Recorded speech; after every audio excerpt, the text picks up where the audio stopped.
Welcome to the better part. Do you know what biodynamic farming is? Today we're going to learn from a certified biodynamic farmer all about biodynamic farming.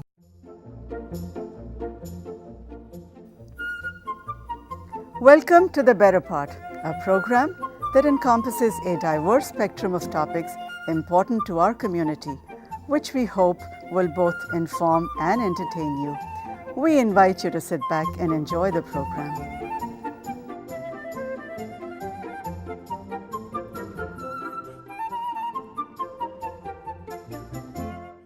Welcome to the better part. I'm Susan Davis, and today my guest is Cynthia Sandberg from Love Apple Farm. Welcome, Cynthia. This is just great to have you here with us today. Thank you, Susan. This amazing. I tried to bring the whole farm with me. It's great. I just love it. We're surrounded by all of these incredible edible greens, and I'm so anxious to hear about how you raise these biodynamically. Mm-hmm. That's a little bit different word than we're used to. It is.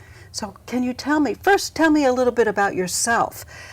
You don't look like a farmer. Well, I don't know if I should say thank you or harumph. I'm not sure which, if that's a compliment or not, because I'm proud to be a farmer, but I did start my professional career as an attorney.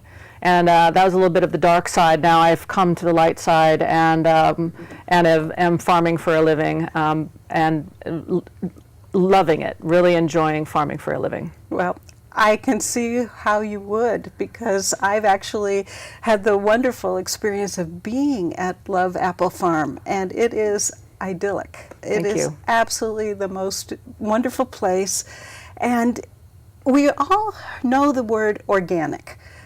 But biodynamic, that's a little bit different. Can you explain to us what biodynamic farming is?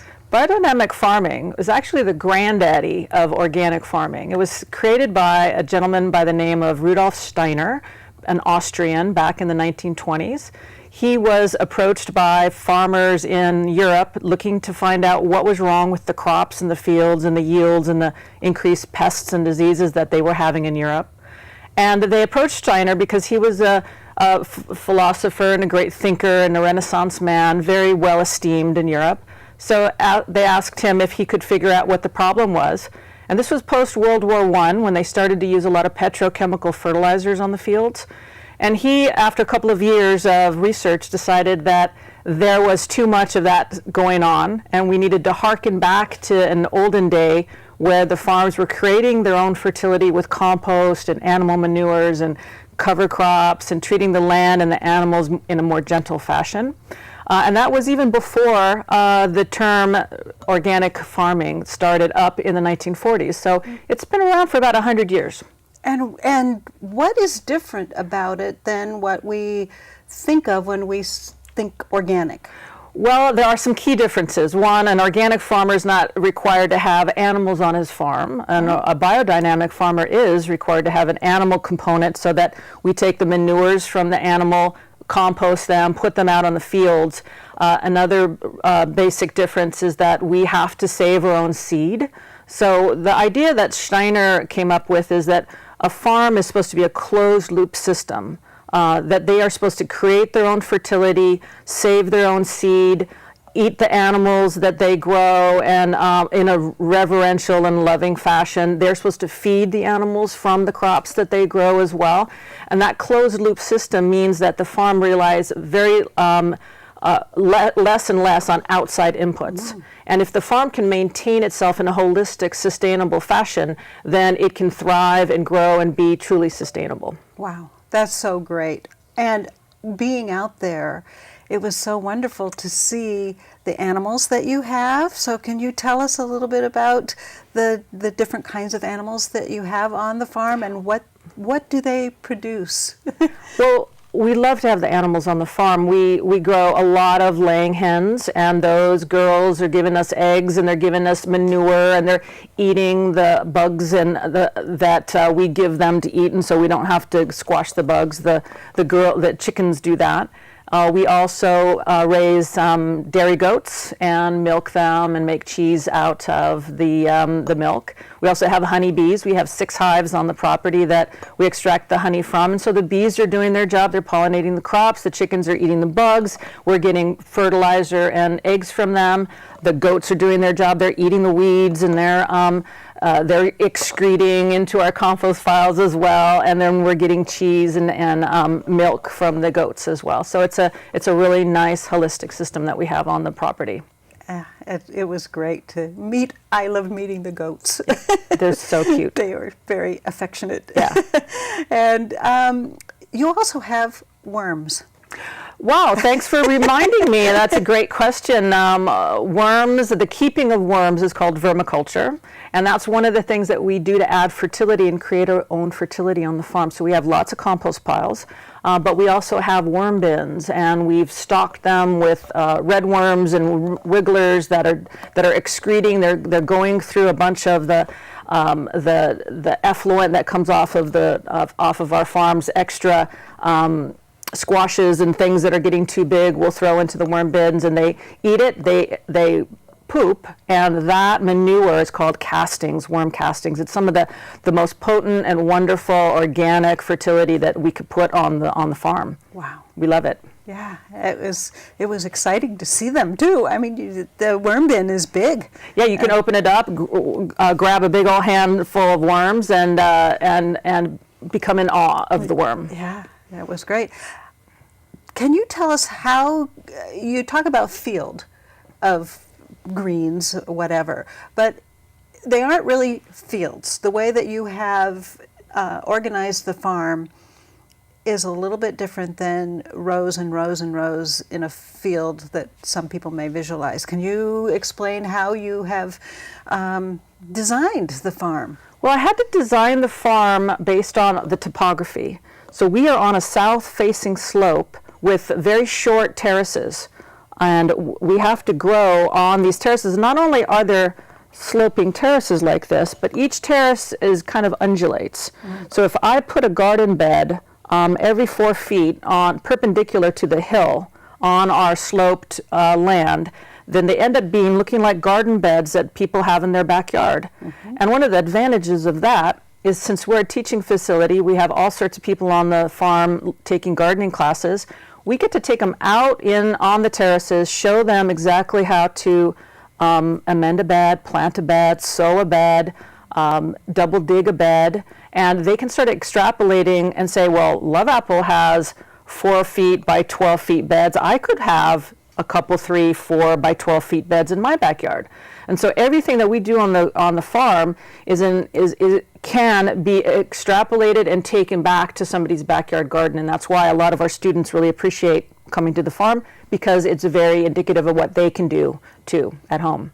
Absolutely, and that was an inspiration to me, because I thought, wow, these beds are about 8 by 4, could fit in a very small space, and the way that you plant them too is so interesting, because it's not like everything blooms at once and is harvested all at once. You've got it staged so that it's constantly producing over a long period of time. Can you explain kind of how that's designed? And that's one of the toughest things we do. We have a restaurant account we grow for Manresa Restaurant in Los Gatos. We've had an exclusive partnership for 8 years now. So we grow for them 12 months out of the year, 52 weeks out of the year. We have to give them something edible, wonderful, flavorful, gorgeous, and a wide variety of things as well. So that means that at any one time we'll have one bed of carrots ready, and then another bed of carrots on the other side of the property, maybe 3 weeks from being ready, and then yet another bed maybe being 6 or 7 weeks from being ready to harvest from. And then finally, maybe we'll have a newly sown bed of carrots that we've done yesterday that will eventually be the mature one in 2 or 3 months from now. And we do that with 300 different varieties of fruit, veg, herbs, and edible flowers for Manresa Restaurant. They're one of the finest restaurants in the world, so it makes us really have to up our game to produce fabulous veg for such a fine establishment. Yeah. It's challenging.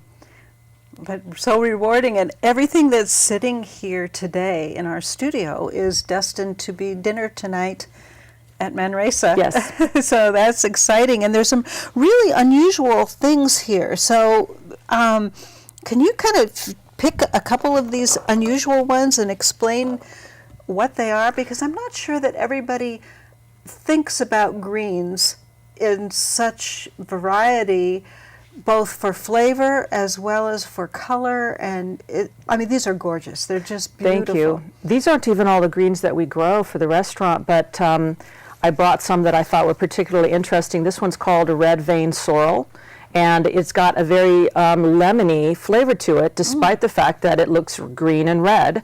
And the chef can even make desserts out of it because it's got such a tart lemon flavor to it. We also have loads and loads of lettuces, but also these baby kales. This is red Russian kale, and in the grocery store or the farmer's market, this leaf would be gigantic. But the chef loves the small little sprout leaves, and he can put that on a dish as a garnish, or one of the many ingredients of one of their famous dishes called Into the Vegetable Garden, which has 30 to 60 ingredients on that salad, if you will, at any one time. It's supposed to be representative of a walk through Love Apple Farms. Oh, that's great. And how about this one? This one's very unusual. This is, you had a good eye, Susan. This is called Malabar spinach. It's a succulent. It's a vining plant, so we grow it on a trellis. But we also give Chef David Kinch these small sprouts.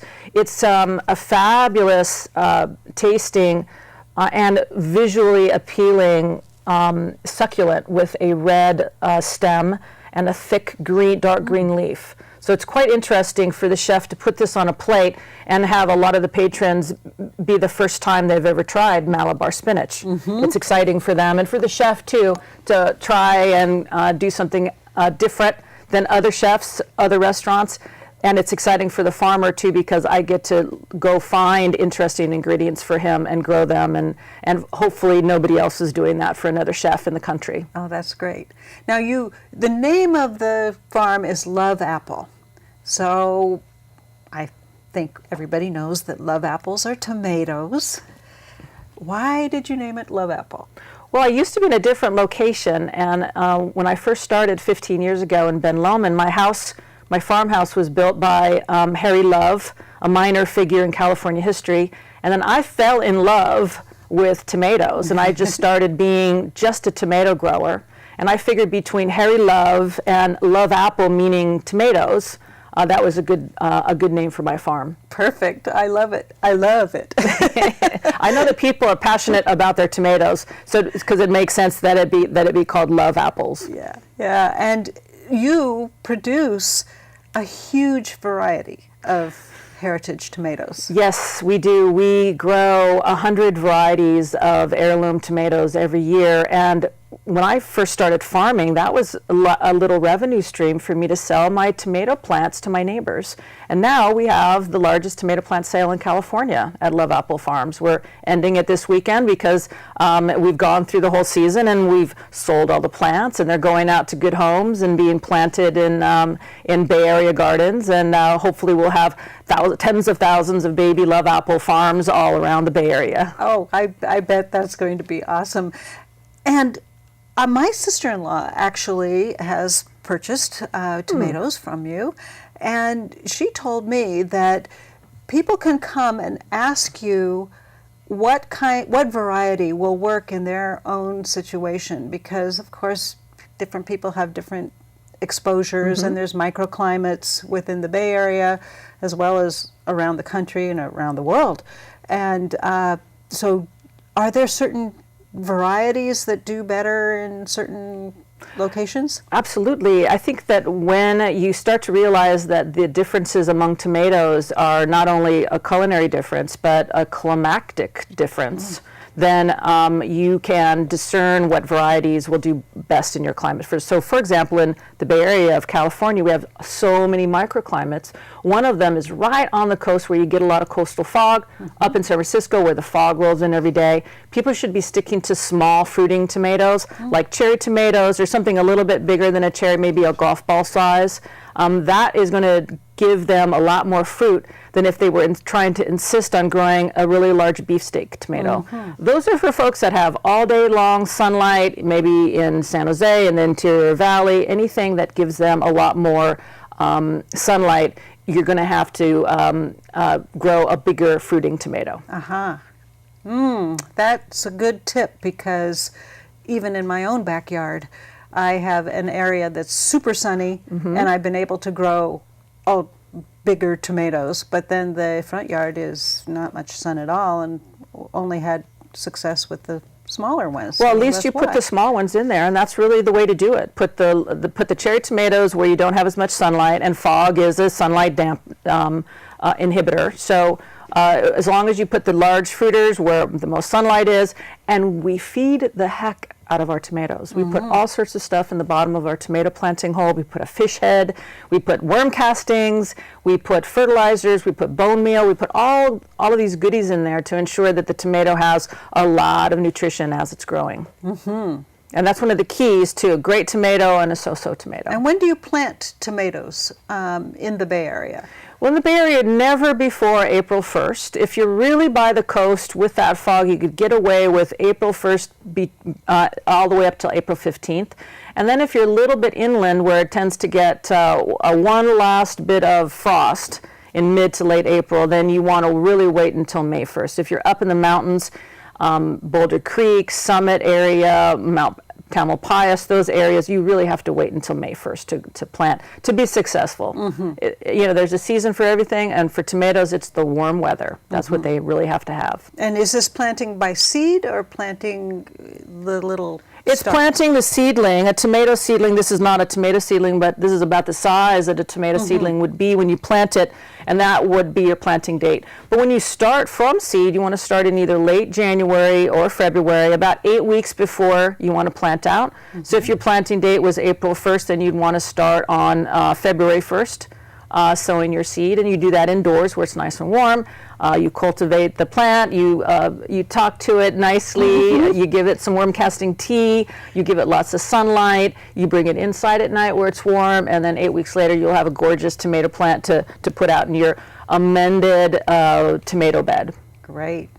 Oh boy, it makes me hungry. Me too. We're surrounded by all this good food and talking about lovely tomatoes. And no ripe tomatoes just yet. No, but we're it's working on early, it. Bit early. Another thing that you have at the farm are bees. Yes. And why do you have bees there?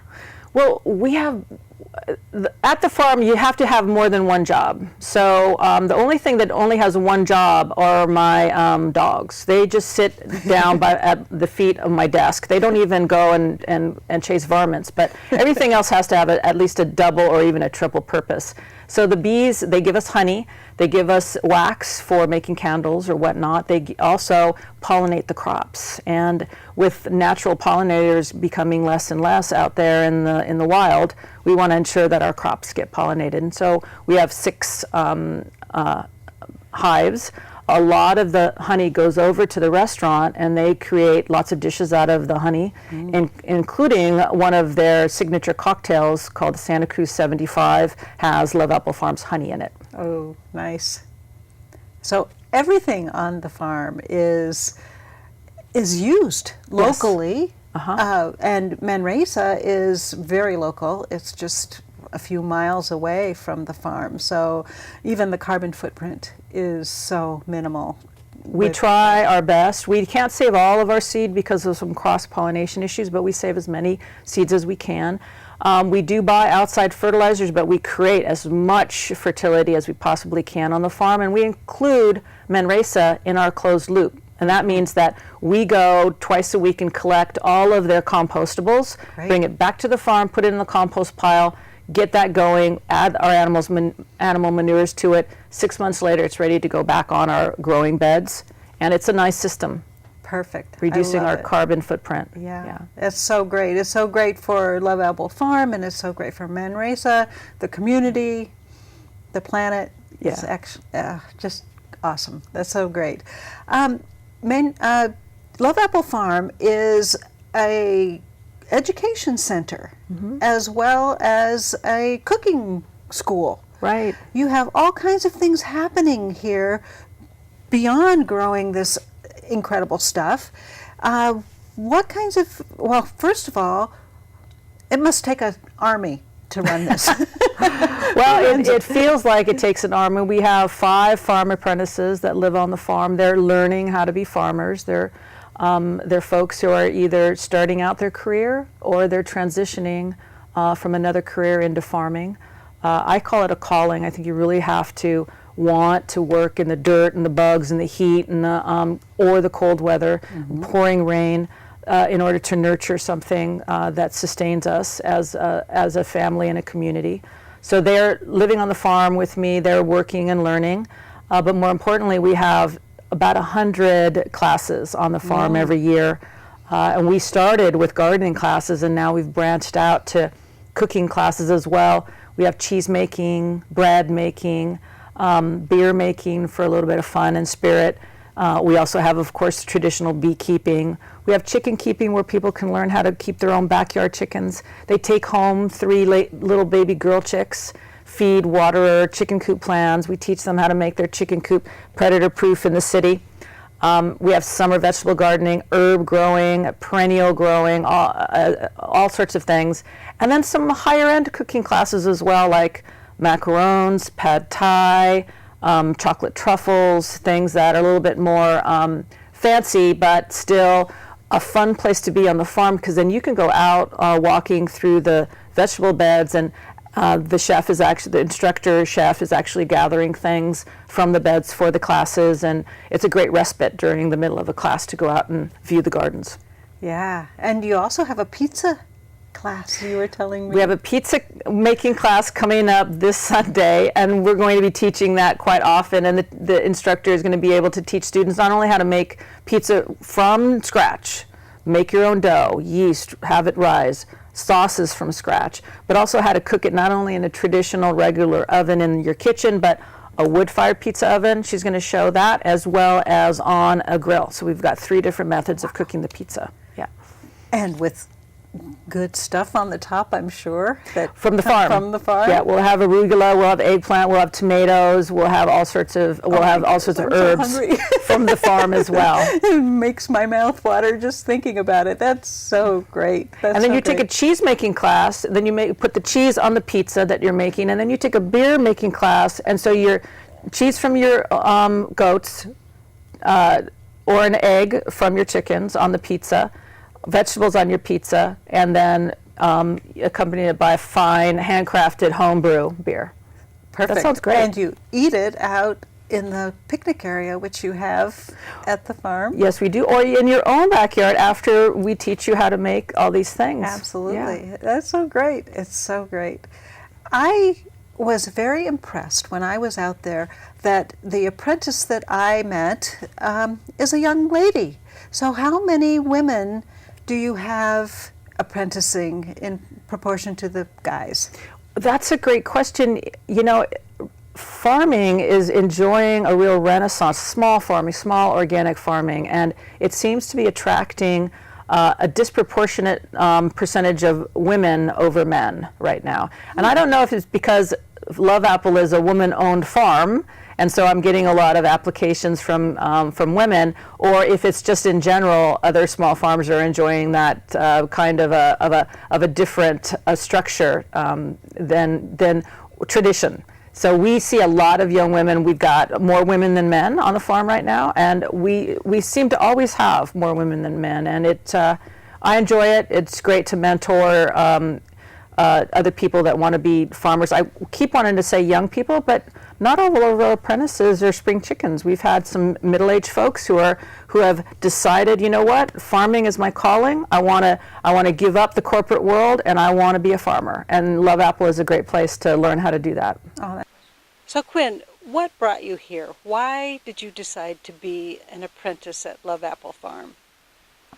I applied to be an apprentice here in order to witness the farm-to-table transformation that happens, and I'm very lucky because I get to see the vegetables go from seed to the plate, which I think is an undervalued system that happens in restaurants all over the place, and we're very lucky to supply to this restaurant and have this exchange. I'm also here for the educational opportunities. I'm learning a lot about propagating plants, growing, and we get to go to a lot of we get to assist in all the classes. I feel like I'm learning a lot here. Well, I'm hoping to finish up my education, get my degree in probably in plant biology. And I'm hoping that I can get more experience working on farms or in gardens, and increase my knowledge of how growing food works. Oh, that's great. That's great. Well, I'm very encouraged that there are women that are choosing this as a viable career, or augmenting their lifestyle, because we need to be more conscious about what we eat, and growing our own food and knowing how to do it in a biodynamic way so that we don't impact our environment, whether it's in our backyard in the city or out in the country. I really encourage people to go online to look at your website. And why don't you give us the website address? It's loveapplefarms.com, plural, loveapplefarms.com. We have lots of pictures. We have lots of tours that people can come to the farm, and we'd love to show them around and show them how to grow great vegetables. Great. Well, thank you so much. This has been a lot of fun. It's made me incredibly hungry, and I can't wait to go up there again. It's a wonderful place, and you're doing a great service for the community and for Manresa and for the environment. And thank you so much for being on our show today. This has just been really, really fun. Thank you, Susan. I've enjoyed it. Great. Thank you. Thank you for joining us on The Better Part. You can view more of our programs on Cupertino TV Productions on YouTube.